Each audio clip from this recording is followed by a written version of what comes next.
we can spend a whole nother year talking about quotations, but yes, that was my baby. Okay. And Raul and I did the sound design for quotations, and I think, as I mentioned, the sort of idea of Reza almost creating his pieces based more on a musical score than like a traditional script. We were all very simpatico, and the audio, the sound component was an enormous part of what was happening. And again, I started on hip hop as the mixer. By Boogeyman, I was doing the sound design, and Raul and I were making sounds together. Reza would come in with stacks of CDs, and we'd edit it in them, and we're using reel-to-reel tape down in the basement, and recording new things, and so, but we always had these technical challenges, and as I mentioned with hip hop, there was issues with the microphones, and it happened for the first time with the Law of Remains. Reza decided that there would be a section.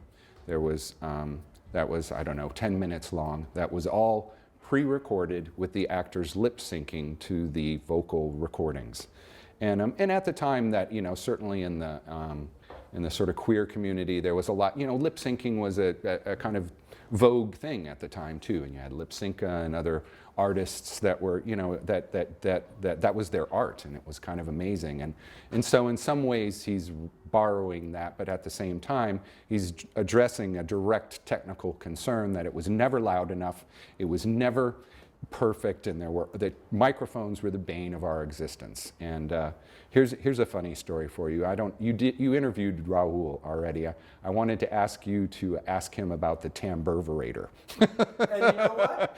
Did he talk about it? Yes. It's such a funny story. Right? So you know about the tambourverator, yes. But what you might not know is that when we were doing Boogeyman in the theater center, I had a speaker installed right over Reza's head for the production period. And I pumped all of the vocals right through it so that he would stay off our back, so that we could get to the process of trying to get where we needed to be without him giving up in frustration. And so those technical concerns, I think, is somewhere where the idea was hatched of this play that would be almost entirely pre-recorded. And Well, I think it was actually. well, there was one moment where it was not, which was when everything stopped and Mario Gardner was on the stage, naked, delivering his monologue. And so Perfect. Here's the time to cut in monologue. No, that's good. Yeah. Because you see, this is what I'm looking for. You say, you know, it was Yeah. one moment, Mario, and boom, because Yeah. it's such a beautiful. Oh my God, I know. Thank you for saying that. Yeah, yep. So, so the bitter and the sweet with quotations was that we'd refined our process to a pretty strong degree, but Reza was getting ill, and we originally mounted the play in a shoe shop on Hollywood Boulevard, and it was a part of the LA Festival that year, and it was the first sort of evidence that despite his illness, Reza wasn't going to live forever. And over the course of preparing for that play, you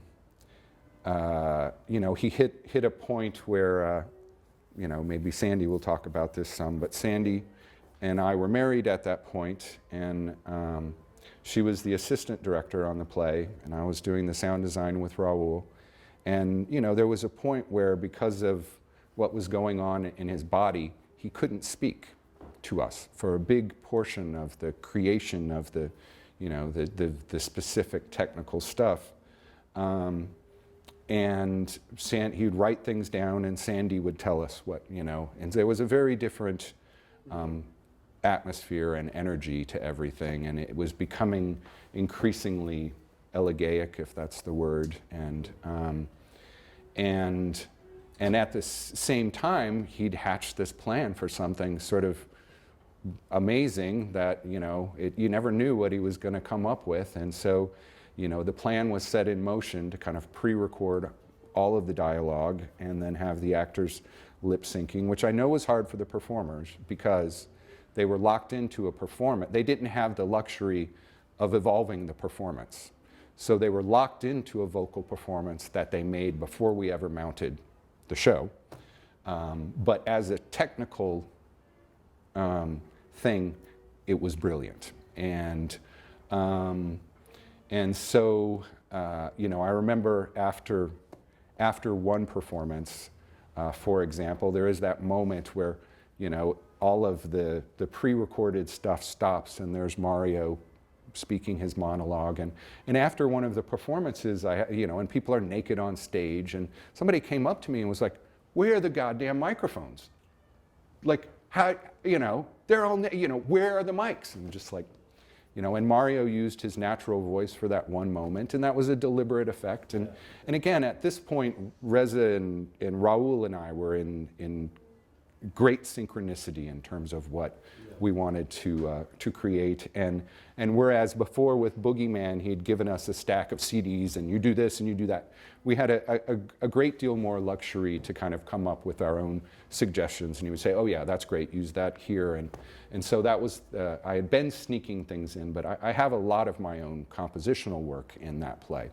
A lot of the music I made myself, except for the classical stuff. And in addition to that, every single sound effect, the stick swipes, the crows, that I recorded myself. It was just this, I was on a mission. It was just, you know, and in part that was my beginning to deal with my grief over the fact that Reza was not going to be with us. And so, you know, I was just willing, I wanted it to be, you know, it was an opportunity.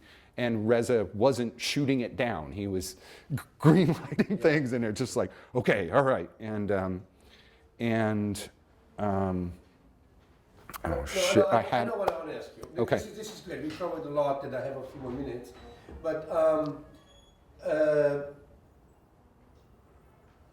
we have to order a car. If you don't order the car, how are we going to get to the hotel and then to the place?